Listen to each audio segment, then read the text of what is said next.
कुठला होता टॉपिक आहे. आता महाराष्ट्राचा भूगोल जेव्हा आपण अभ्यास करतो त्यासाठी आपण काही संदर्भ ग्रंथांचा वापर करतो. तर तुम्ही कोणत्या संदर्भ ग्रंथाचा वापर करता?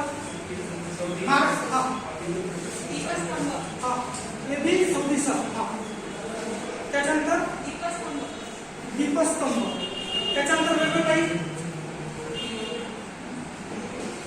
महाराष्ट्र स्टेट बोर्ड 6वी ते 12.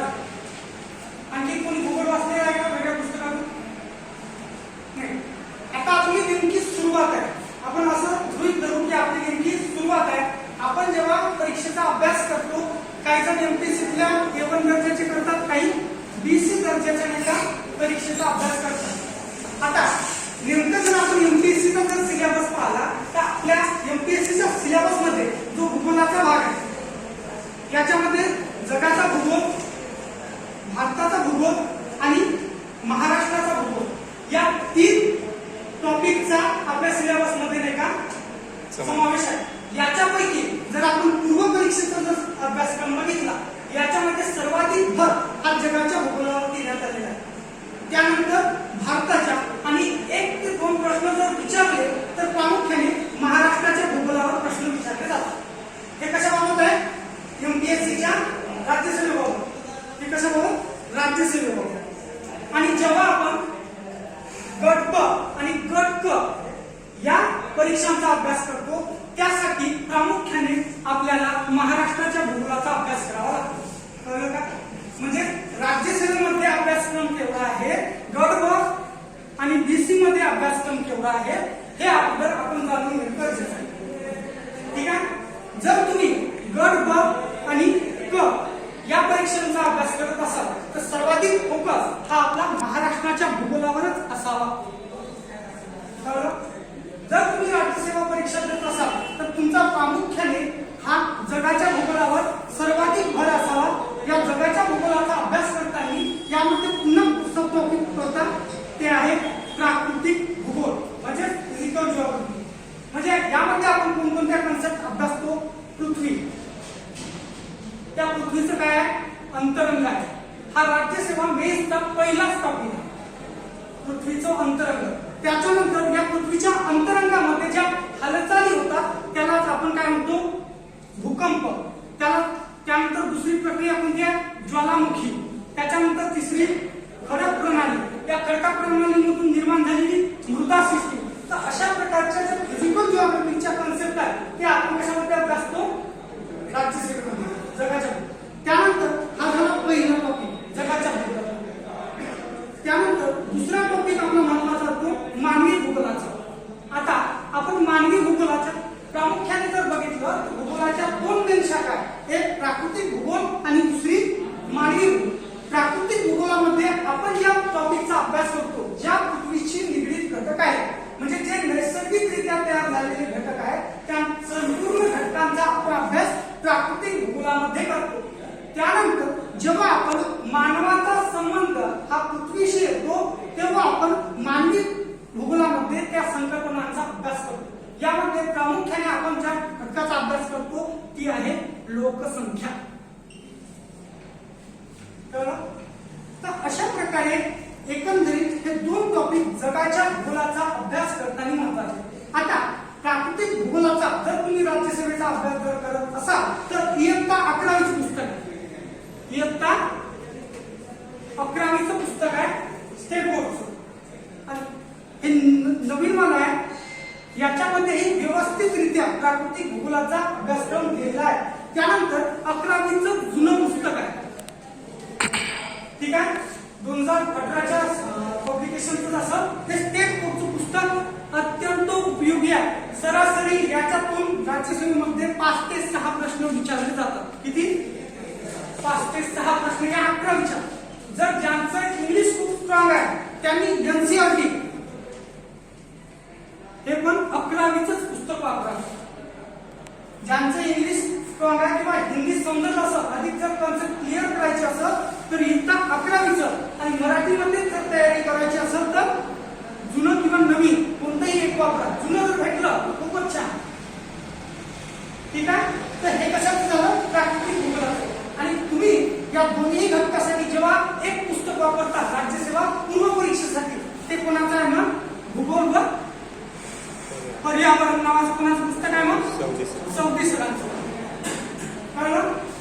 त्यानंतर मानवी भूगोलाचा अभ्यासक्रम हा इयत्ता 12वीचं जुनं पुस्तक आहे. इयत्ता 12वीचं जुनं पुस्तक आताचं जे आहे त्याच्या मागचे तुम्ही जर नाही का गुगलवर सर्च केलं स्टेट बोर्ड ई बुक म्हणून तर त्याच्यामध्ये नाही का 18चं नाही का तुम्ही टाका 2018 तिथं 11वीचं भूगोल टाका त्याच्यामध्ये ते जुनं पुस्तक सापडत. याच्यामध्ये संपूर्ण मानवी भूगोलाचा म्हणजे लोकसंख्या विषयक घटकाचा संपूर्ण जो मानवी घटक आहे याची सविस्तर माहिती या पुस्तकात आहे. म्हणजे राज्यसेवेचा आपण अभ्यास करताना बेसिक पासून कोणत्या पुस्तकाची सुरुवात करायची आहे 11वी आणि 12वी हे पुस्तक सोडायचेच नाही. हे पुस्तक जेव्हा आपलं होईल तेव्हा पूर्व परीक्षेसाठी आपण कोणतं वापरणार मग चौधरी सरांचं भूगोल व पर्यावरण. याच्या पलीकडे तुम्ही कोणतंच मटेरियल वापरू नका. ज्या कन्सेप्ट जर समजत नसत आता कोरोलियस शक्ती भू अंतर्गत हालचाली जे अशा प्रकारचे एंडोजेनेटिक फोर्स अशा प्रकारचे जेव्हा शब्द येतात ते शब्द आपल्याला कळत नाही त्यावेळेस काय करतो आपण युट्यूबचा वापर करतो. म्हणजे हे दोन पुस्तक वापरून हे मेन पुस्तक वापरून सोबत काय वापरायचं आहे युट्यूब मध्ये कन्सेप्ट घ्यायचे. जर ओळख्यामध्ये समजत नसेल भूकंप किंवा नाही का ज्वालामुखी या जर कन्सेप्ट समजत नसेल जर योग्यरित्या युट्यूबवर कोणी जर सांगत असत तर तेवढी कन्सेप्ट लक्षात घेऊन नोट करायची. कारण की हे पुस्तक वाचत असताना अतिशय जड भाषा आहे साधी व्याख्याही समजत नाही. आता जर मी तुम्हाला विचारलं भूगोल म्हणजे काय आपण नेमकी सुरुवात जेव्हा भूगोलाला करतो विषयाची सुरुवात आहे मी लिहिलेला भूगोल हा बरोबर आहे का हा शब्द बरोबर आहे या दोन यातला फरक सांगतो. पहिला का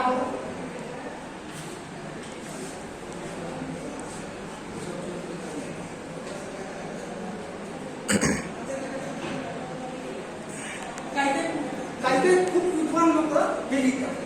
प्रत्येक कुठे युट्यूबवर पहा किंवा कोणाच्या नोट्सवर पहा हा लहान काम लिहिते. मराठी व्याकरणाचा जेव्हा आपण अभ्यास करतो तेव्हा शुद्ध शब्द म्हणून नाही का आपल्याला नाही का गटातून ओळखणारा शब्द ओळखावा लागतो तेव्हा भूगोल हा शब्द प्रामुख्याने संस्कृत भाषेचा आपण मराठीत घेतलेला आहे. तर यालाच काय म्हणतो आपण तत्सम शब्द म्हणतो. म्हणजे आपला विषय हा मराठी विषयासोबत पण आहे.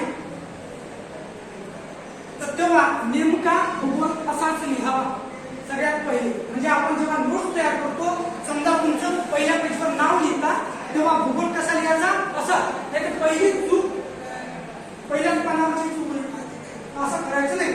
ठीक आहे. भूगोल आता भूगोल म्हणजे काय नेमकं काय सांगा काय वाटतं भूगोल आपण शिकलो ना 8वी 5वी 7वी लहान लहान पुस्तक आहे एका दिवसात वाचतो एका तासात वाचतो 2 दिवस सहज वाचतो. काय वाटतं भूगोल म्हणजे सांगा.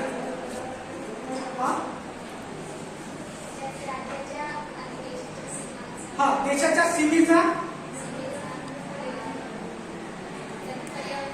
हा तुम्ही सांगा तेच सांगत होते ना तुम्ही सांगा. हा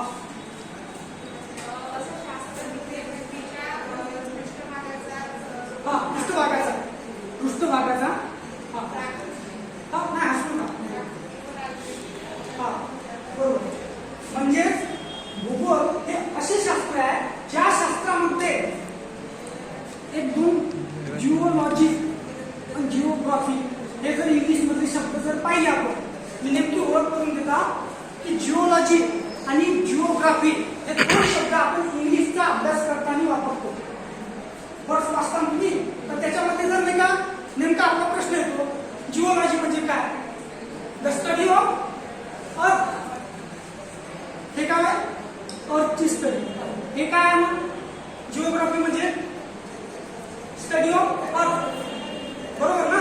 परंतु याच्यामध्ये आपण जर पूर्ण केली तर इथं काय येत आहे लॉजी शब्द येतात आणि इथं काय येत आहे ग्राफी शब्द येतात. म्हणजे आपण इंग्लिश व्याकरणाच्या संदर्भात पण भूगोलाचा आपण अभ्यास करतो. पहिल्यांदा कसा करा आपण मराठी व्याकरणाच्या दुसऱ्याच्या इंग्लिशच्या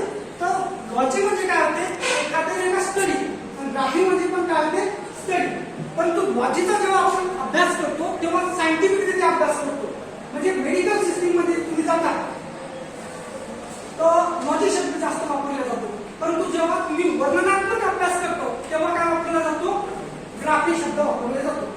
तर याच्यामध्ये फक्त पृथ्वीचाच अभ्यास केला जातो. म्हणजेच अशा प्रकारची गोलाकार आकाराची जर पृथ्वी असेल तर या पृथ्वीच्या हा जो तुम्ही म्हटल्याप्रमाणे हा जो पृष्ठभाग आहे त्या पृष्ठभागाच्या आतलाच अभ्यास केला जातो.